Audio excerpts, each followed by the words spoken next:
हे what's up guys, welcome back once again. So दोस्तों, आज की कहानी जो एक्सप्लेन करने जा रहे हैं उसका नाम है ट्रू लव। तो कहानी शुरू होती है। आज टर्की में रह रहे एक गवर्नमेंट टीचर की पोस्टिंग किसी अनजान गांव में हो गई है जिसका कोई अता पता नहीं है। टीचर का नाम है माहिर।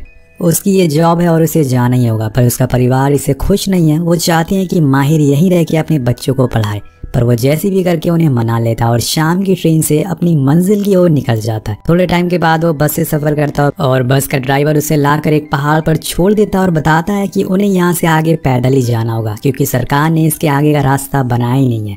उसे उस गांव तक जाने के लिए पहाड़ के उस पार जाना होगा। माहिर को ये बात काफी अजीब लगती है क्योंकि वहां भी तो इंसान ही रहते हैं, तो उनके लिए रास्ता क्यों बनाया नहीं गया। उसके पास कोई ऑप्शन नहीं था तो वो उतर जाता और अपने सामान को सर पे रख के आगे का सफर पूरा करने लगता। अब बीच रास्ते में उसे एक बीमार आदमी भी दिखता है जिसका दिमागी हालत कुछ ठीक नहीं था। पर अब माहिर जैसे तैसे उस गांव तक पहुंचता है, लेकिन वहां के लोग उस पर नजर रखे हुए थे। उसके आते ही वो उस पर बंदूक तान देते हैं और गाँव वालों को लग रहा था कि ये सरकार का आदमी है और उनसे उनके घरों को छीनने के लिए आए। पर माहिर बताता है कि वो एक स्कूल टीचर है और उसकी यहाँ पे पोस्टिंग हुई है। तो गांव का सरपंच आकर उसे बताता है कि शायद आप गलत जगह आ गए हैं क्योंकि यहाँ पर तो आज तक स्कूल बना ही नहीं है, तो आप पढ़ाएंगे कहाँ पर। वेल, गांव के लोग उसके आने पर खुश तो थे क्योंकि इस गाँव में बाहर से बहुत ही कम लोग आते हैं। अब वो सभी लोग उसे बड़े ही प्यार से घर ले जाते हैं जहाँ पे उसे रहना है। लेकिन जाने से पहले माहिर को फिर वही शख्स दिखता है जिसकी दिमागी हालत ठीक नहीं है। असल में उसका नाम अजीज है और उसे कुछ बच्चे परेशान कर रहे हैं, पर वो चुपचाप वहीं खड़ा रहता है और इधर वो लोग माहिर को लेके वहां से चले जाते हैं। अब यहाँ उसे पता चलता है कि वो यहाँ पे कुछ नहीं कर पाएगा। यहाँ के लोगों का कहना था कि इस गांव में 30 सालों बाद सरकार ने किसी टीचर को भेजा है और अब और 30 साल लगाएंगे कि स्कूल बनाने में। तब जाके माहिर को यकीन होता है कि शायद यहाँ के बच्चों के नसीब में अनपढ़ ही रहना लिखा हुआ है। अब उस रात वो अपनी बीवी को कॉल लगाकर सारी बातें बताता है। तभी उसे लगता है कि शायद उसकी खिड़की से उसे कोई देख रहा है, पर जब वो बाहर देखता है तो वहाँ कोई नहीं था। अगली सुबह गांव के सारे कुंवारों लड़कों को इकट्ठा किया जाता है। तब सरपंच आकर सबको बताते हैं कि आज वो गांव के सबसे बड़े लड़की की शादी करेंगे। लेकिन सबसे बड़ा तो अजीज होता है जो असल में उन्हीं का बेटा था, लेकिन उसकी शादी कैसे हो सकती है, वो तो हैंडीकैप है, ऐसा उस गांव वालों का कहना था, जिस वजह से उसके छोटे भाई जयान की शादी कर दी जाती है। अजीज का भले ही दिमागी संतुलन ठीक ना हो, लेकिन उसके अंदर भी दिल था। अब उसे बुरा लगता है और ये सब दूर बैठा माहिर देख रहा था। कुछ समय के बाद जयान के लिए लड़की ढूंढी जाती है। जयान की माँ और उनके साथ वाली औरतें उस लड़की की अच्छी तरह से जांच परख करती हैं कि कैसे वो चलती है, कैसे बोलती है और यहाँ उसकी आवाज कैसी है, क्या उसके मुंह से कोई स्मेल आती है या फिर वो लड़खड़ा कर चलती है। तो दोस्तों, यहाँ पर जयान ने अपनी माँ से कहा था कि उसकी बीवी खूबसूरत होना चाहिए और सबसे जरूरी उसके दांत सफेद होना चाहिए। लेकिन जब यहाँ उसकी माँ देखती है तो लड़की के दांत काले होते हैं, लेकिन वो फिर भी उसके रिश्ते के लिए हाँ कर देती है क्योंकि वो बाकी चीजों में बहुत ही अच्छी थी। लेकिन जब रात में जयान अपनी बीवी को पहली बार देखता है, उसके दांतों को देखता है तो वो बेहोश हो जाता है। वहीं दूसरी तरफ अजीज के लिए मुश्किलें बढ़ती जा रही थी। वो धीरे धीरे अपने परिवार से दूर होता जा रहा था। वो असल में जो भी बोलता था वो कोई नहीं समझ पाता था, इसलिए वो हमेशा सबसे अलग रहने लगा था। ये सब माहिर बहुत ही गौर से देख रहा होता है और वो फैसला करता है कि वो इस बारे में उसके पिता यानी कि गांव के सरपंच से बात करेगा। वो उसे बताता है कि अजीज बचपन से ही ऐसा था। गांव से अगर कोई भी बाहर जाता है तो वो उसके पीछे पीछे जाने लगता है क्योंकि वो बहुत ही भोला है। इसके बाद वो लोग पास के सरकारी ऑफिस में जाते हैं स्कूल से रिलेटेड कुछ बात करने के लिए, जिसके लिए उन्हें काफी लंबा सफर तय करना पड़ता है। पर बीच में माहिर कुछ लोगों को घोड़े से आते हुए देखता है जो असल में डाकू होते हैं। लेकिन सरपंच बताते हैं कि ये किसी को परेशान नहीं करते, बस इस गांव को यहाँ के पहाड़ों की रक्षा करते हैं। कुछ देर बाद वो लोग ऑफिस पहुंच जाते हैं और वहां जाके उन्हें पता चलता है कि शहर में अभी भी मार्शल लॉ लगाया गया है, इसलिए सरकार के पास बहुत काम है और वो किसी भी तरीके की कोई फंडिंग नहीं कर सकते हैं, इसलिए अभी आपके गाँव में स्कूल नहीं बन सकता। अब ये सुनकर माहिर को काफी बुरा लगता क्योंकि वो इस गांव के लोगों के लिए कुछ करना चाहता था, पर अब तो उसके पास कोई ऑप्शन ही नहीं बचा है। इसलिए वो सरपंच से कह देता है कि वो यहाँ से जा रहा है, उसका यहाँ रहने का कोई फायदा ही नहीं है। लेकिन उस रात माहिर को नींद नहीं आती, उसे कुछ तो करना ही था, ऐसे कैसे वो वापस जा सकता है। इसलिए अगले दिन वो वापस उन लोगों के पास जाता है और अपनी बीवी को कॉल लगा के झूठ बोलता है कि उसे डाकुओं ने पकड़ लिया और उसे छोड़ने के बदले वो उसे पैसे की डिमांड कर रहे हैं। लेकिन उसके पास ज्यादा पैसे नहीं है तो उसकी बीवी बहुत डर जाती है और वो कहती है कि रुको, मैं पैसे भेजती हूँ, जिससे उसका ये प्लान कामयाब हो जाता है। वो उन पैसों को ले जाकर जाकर सरपंच को दे देता और कहता है कि अब इन्हीं पैसों से हम गांव में स्कूल बना सकते हैं, लेकिन मेरी एक शर्त है कि स्कूल तभी बनेगा जब आप अपनी बेटियों को भी पढ़ने के लिए भेजेंगे।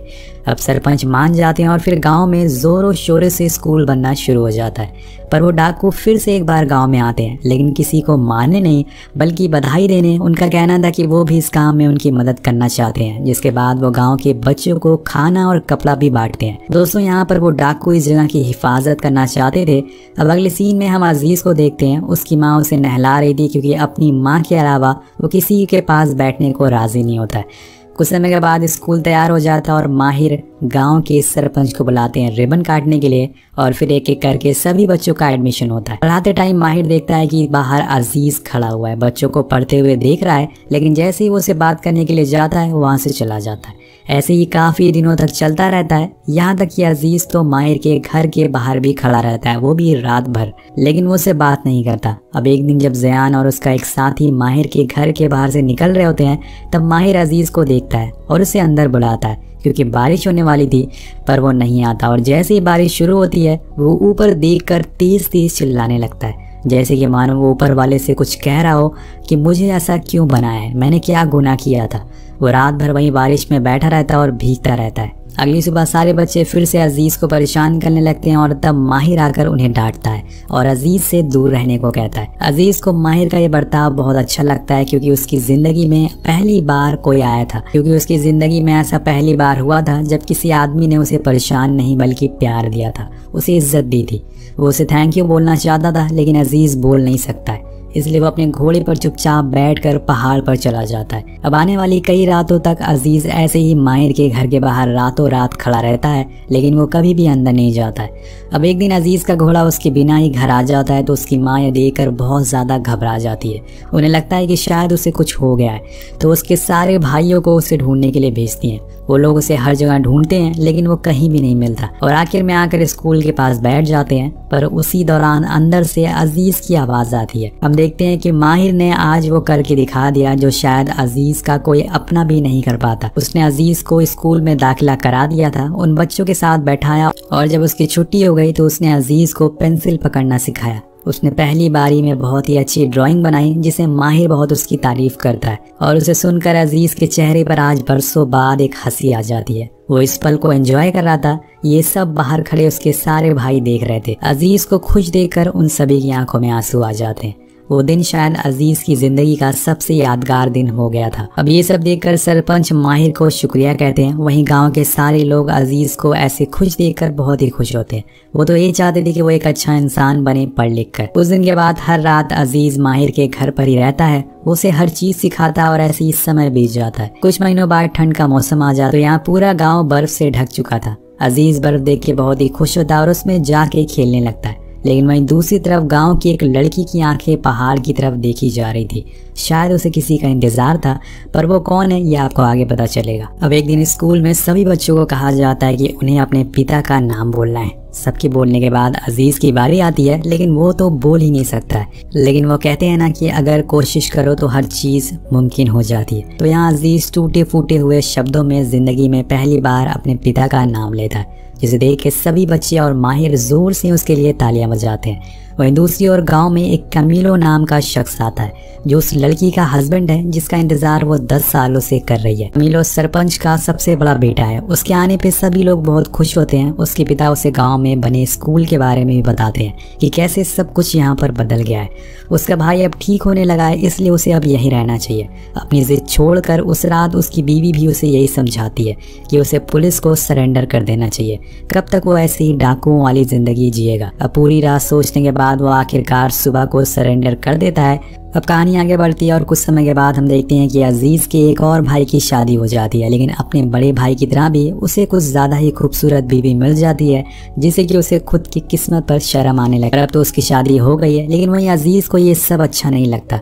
उसके सारे भाइयों की शादी हो रही थी, लेकिन एक वो है जिसकी अभी तक शादी नहीं हुई थी। अब उसे तो यही लगता है कि उसे कोई लड़की क्यों शादी करेगी। अगले सीन में कमीलो की सुनवाई का दिन आता है। उसे 4 साल की सजा सुनाई जाती है। अब कोर्ट से बाहर निकलते टाइम सरपंच अपने पड़ोसी गांव के सरपंच की जान बचाते हैं, क्योंकि एक आदमी उन्हें जान से मारना चाह रहा था।